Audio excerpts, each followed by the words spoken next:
Mastery of Destiny by James Allen, Chapter 9. The Power of Purpose.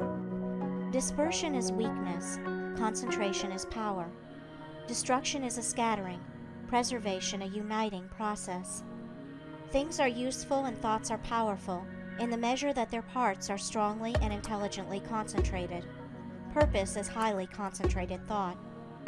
All the mental energies are directed to the attainment of an object, and obstacles which intervene between the thinker and the object are, one after another, broken down and overcome. Purpose is the keystone in the temple of achievement. It binds and holds together in complete whole that which would otherwise lie scattered and useless. Empty whims, ephemeral fancies, vague desires, and half-hearted resolutions have no place in purpose. In the sustained determination to accomplish, there is an invincible power which swallows up all inferior considerations and marches direct to victory. All successful men are men of purpose. They hold fast to an idea, a project, a plan, and will not let it go. They cherish it, brood upon it, tend and develop it, and when assailed by difficulties, they refuse to be beguiled into surrender. Indeed, the intensity of the purpose increases with the growing magnitude of the obstacles encountered. The men who have molded the destinies of humanity have been mighty men of purpose. Like the Roman laying his road, they have followed along a well-defined path and have refused to swerve aside even when torture and death confronted them. The great leaders of the race are the mental road makers, and mankind follows in the intellectual and spiritual paths which they have carved out and beaten. Great is the power of purpose. To know how great, let a man study it in the lives of those whose influence has shaped the ends of nations and directed the destinies of the world. In an Alexander, a Caesar, or a Napoleon, we see the power of purpose when it is directed in worldly and personal channels. In a Confucius, a Buddha, or a Christ, we perceive its vaster power when its course is along heavenly and impersonal paths. Purpose goes with intelligence. There are lesser and greater purposes according with degrees of intelligence. A great mind will always be great of purpose.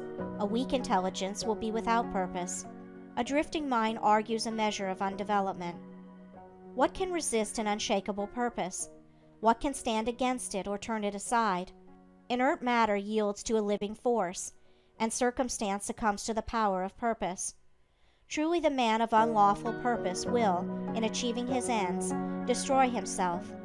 But the man of good and lawful purpose cannot fail. It only needs that he daily renew the fire and energy of his fixed resolve to consummate his object. The weak man, who grieves because he is misunderstood, will not greatly achieve. The vain man, who steps aside from his resolve in order to please others and gain their approbation, will not highly achieve. The double-minded man, who thinks to compromise his purpose, will fail. The man of fixed purpose who, whether misunderstandings and foul accusations, or flatteries and fair promises, rain upon him, does not yield a fraction of his resolve, is the man of excellence and achievement, of success, greatness, power. Hindrances stimulate the man of purpose. Difficulties nerve him to renewed exertion. Mistakes, losses, pains do not subdue him, and failures are steps in the ladder of success, for he is ever conscious of the certainty of final achievement. All things at last yield to the silent, irresistible, all-conquering energy of purpose. Out of the night that covers me, black as the pit from pole to pole, I thank whatever gods may be for my unconquerable soul. In the fell clutch of circumstance, I have not whined nor cried aloud. Under the bludgeoning of chance, my head is bloody but unbowed. It matters not how strait the gate, how charged with punishment the scroll.